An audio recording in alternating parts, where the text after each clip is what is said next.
Salam sejahtera Malaysia, selamat malam tuan-tuan dan puan-puan. Isu hangat hari ini yang menggemparkan seluruh Malaysia berkenaan dengan PRU 15, berkenaan dengan pembubaran Parlimen. Selamat datang ke channel yang penuh dengan info hangat. Berita hari ini, Ahli Parlimen Klang mohon perintah Mahkamah hentikan Pilihan Raya Umum 15. Kuala Lumpur, penyandang kerusi Parlimen Klang, Charles Santiago memfailkan saman pemula terhadap Perdana Menteri Datuk Seri Ismail Sabri Yaakob yang kini adalah Perdana Menteri sementara ataupun caretaker Kerajaan Malaysia dan Suruhanjaya Pilihan Raya susulan pembubaran Parlimen yang dibuat. Charles memfailkan saman pemula itu di Mahkamah Tinggi Kuala Lumpur pada Selasa dengan menamakan Ismail Sabri, Kerajaan dan SPR sebagai responden bagi menghalang pilihan raya umum untuk diadakan. Berdasarkan salinan saman pemula yang difailkan, Charles menuntut supaya satu deklarasi bahwa kuasa yang terletak pada Yang di-Pertuan Agong mengikut perkara 55 dalam kurungan 2, perlembagaan persekutuan hanya boleh dilaksanakan mengikut perkara 40 dalam kurungan 1 dan dalam kurungan 1E. Perkara 55 dalam kurungan 2 membabitkan Yang di-Pertuan Agong boleh memprorog atau membubarkan Parlimen. Peruntukan perkara 40 dalam kurungan 1 pula menyatakan Yang di-Pertuan Agong hendaklah bertindak mengikut nasihat pada menjalankan fungsinya di bawah perlembagaan ini atau Undang-Undang Persekutuan. Yang di-Pertuan Agong hendaklah bertindak mengikut nasihat Jemaah Menteri atau nasihat seorang menteri yang bertindak di bawah kuasa am Jemaah Menteri, kecuali sebagaimana yang diperuntukkan selainnya oleh perlembagaan ini. Tetapi Yang di-Pertuan Agong berhak atas permintaannya untuk mendapat apa-apa maklumat berkenaan dengan pemerintahan persekutuan yang boleh didapati oleh Jemaah Menteri. Manakala dalam kurungan 1E adalah sewaktu menjalankan fungsinya di bawah perlembagaan ini atau Undang-Undang Persekutuan jika Yang di-Pertuan Agong dikehendaki bertindak mengikut nasihat, atas nasihat, atau selepas menimbangkan nasihat. Yang di-Pertuan Agong hendaklah menerima dan bertindak mengikut nasihat itu. Charles juga menuntut satu deklarasi bahwa permintaan defendant pertama Yang di-Pertuan Agong pada 9 Oktober 2022 untuk pembubaran Parlimen ke-14 adalah menyalahi perkara 40 dalam kurungan 1 dan dalam kurungan 1E perlembagaan persekutuan kerana permintaan itu tidak dibuat berdasarkan nasihat atau berdasarkan kuasa am Jemaah Menteri dan oleh itu terbatal dan tidak sah. Beliau juga menuntut satu deklarasi bahwa pembubaran Parlimen ke-14 pada 10 Oktober 2022 seperti yang dimaklumkan melalui PU dalam kurungan E 320 tidak mengikut perkara 55 dalam kurungan D dalam kurungan 2 dibaca bersama perkara 40 dalam kurungan 1 dan dalam kurungan 1E perlembagaan persekutuan dan tidak mempunyai kesan undang-undang. Justeru, Charles menuntut satu deklarasi bahwa defendant ketiga yaitu SPR tidak mempunyai asas undang-undang untuk mengambil apa-apa langkah mengadakan PRU termasuk tetapi tidak terhad kepada pengeluaran mana-mana writ bawah Seksyen 12 Akta Pilihan Raya 1958 dan pengeluaran sebarang notis bawah Peraturan 3 dalam kurungan 1 Peraturan Pilihan Raya Perjalanan Pilihan Raya 1981.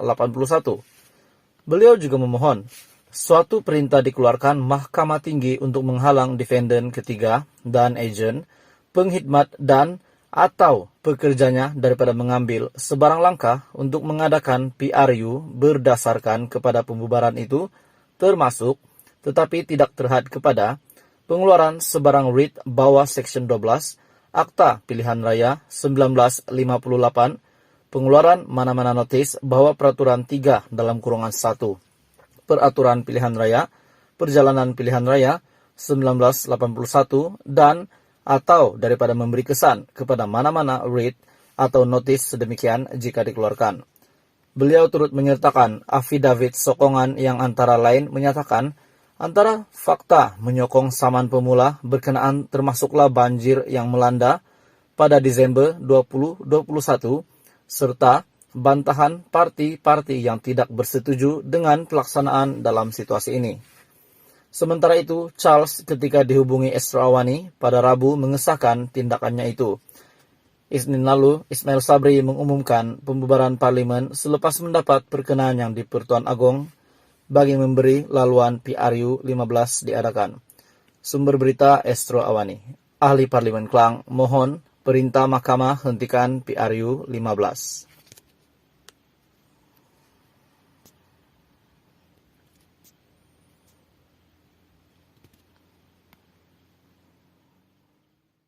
Hello, tuan-tuan dan puan-puan semua. Ada satu info menarik yang admin ingin kongsikan kepada Anda semua hari ini. Antara parti yang digeruni di Malaysia sudah tentunya Barisan Nasional. Dan presidennya adalah Zahid Hamidi. Namun, tahukah Anda tuan-tuan dan puan-puan, untuk menang ataupun menjadi Perdana Menteri ataupun menang, mesti semua pemimpin ini ataupun ahli politik ini mempunyai sebab untuk menang. Dan apabila mempunyai sebab untuk menang, adakah sebab itu untuk rakyat ataupun untuk diri sendiri? Persoalannya adalah, adakah mereka ingin menang untuk diri sendiri ataupun untuk rakyat Malaysia, ataupun sekadar janji-janji sebelum menang, berjanji sana sini manifestasi, tapi akhirnya selepas menang rakyat itu juga. Tuan-tuan dan puan-puan, admin tidak salahkan mana-mana parti, tetapi admin ingin kerajaan baru nanti akan menggembirakan semua rakyat Malaysia. Tuan-tuan dan puan-puan, untuk menjadi Perdana Menteri, terdapat komen di dalam video saya yang komen, mana boleh Zahid Hamidi menang PRU, dia kan ada kes mahkamah. Alamak. Jadi melalui satu artikel ini dari di syahbudin.com, dengarkan juga nama-nama yang disebut Zahid Hamidi. Apakah bermaksud semua mereka itu sudah ada kekotoran dan perlakuan melanggar undang-undang yang sedia menanti? Apakah dengan kemenangan Barisan Nasional berarti mereka akan menggunakan kuasa politik menutup semua salah laku yang telah dilakukan? Adakah ini tujuan Barisan Nasional untuk memenangi PRU ke-15? Mendesak Perdana Menteri Ismail Sabri untuk membubarkan parlimen lalu mengadakan PRU 15, mendesak Perdana Menteri untuk cepat-cepat cover nama mereka apabila Barisan Nasional menang. Dan mereka akan menangkah? Mereka yakin mereka menang? Masih ada parti lain yang bakal bertanding. Dan salah satu nama yang naik sekarang, yang naik adalah Anwar Ibrahim, pengurusi Pakatan Harapan, pengurusi Parti Keadilan Rakyat. Dan dalam satu video yang tular baru-baru ini, Zahid Hamidi telah menyenaraikan nama. Dan dengarkan juga nama-nama yang disebut Zahid Hamidi itu. Apakah ia bermaksud semua mereka itu sudah ada kekotoran dan perlakuan melanggar undang-undang yang sedia menanti? Semua senarai nama yang disebut ini adalah ahli-ahli ataupun antara pemimpin yang tertinggi di dalam UMNO, di dalam Barisan Nasional. Maknanya, undi rakyat yang diharapkan untuk memenangkan Barisan Nasional nanti hanyalah untuk menyelamatkan mereka. Rakyat Malaysia yang menonton video ini, dengarkan. Ini adalah artikel daripada syahbudin.com. Anda setuju dengan apa yang beliau katakan? Undi rakyat, undi kamu yang hanyalah untuk memenangkan Barisan Nasional. Nanti hanyalah untuk menyelamatkan mereka, termasuklah Zahid Hamidi sendiri yang belum selesai perbicaraan berkaitan pecah amanah dan pengubahan wang haram dana Yayasan Akal Budi. Terjawablah juga kenapa UMNO beria mahu PRU disegerakan. Mungkin dia nak cepat-cepat terlepas daripada masalah yang pernah dia buat dulu dan sekarang dia sudah terperangkap kes mahkamah. Walau di musim tengkujuh dan mungkin Mungkin banjir sedang melanda sekalipun mereka tetap nak PRU15 diteruskan. Mana jiwa Anda yang menghargai rakyat, yang ingin menjaga rakyat? Pada ketika ini kita sudah mendapat amaran tentang cuaca. Berdasarkan pengakuan Zahid tentang tujuan kemenangan Barisan Nasional, apa jadi akhirnya kepada nasib rakyat? Akhirnya berbalik kepada nasib rakyat. Adakah rakyat Malaysia masih belum sadar apa yang berlaku, ataupun mereka tetap nak undi? Itu terpulang. Yang penting ini adalah artikel yang saya bacakan daripada Syahbudin.com untuk rakyat Malaysia. Ternyata rakyat bukanlah keutamaan perjuangan dan tujuan kemenangan mereka. Masih sanggupkah tuan-tuan dan puan-puan memberi undi kepada BN? Tanda tanya. Ini adalah artikel daripada Syahbudin.com dan admin hanya sampaikan. Jika Anda setuju dengan artikel ini, dengan apa yang beliau telah nyatakan, boleh komen di bawah. Jika Anda tidak setuju, boleh komen di bawah. Jika tidak mempunyai komen, tidak masalah. Dan jika Anda mempunyai apa-apa komen, boleh komen di bawah, dipersilakan.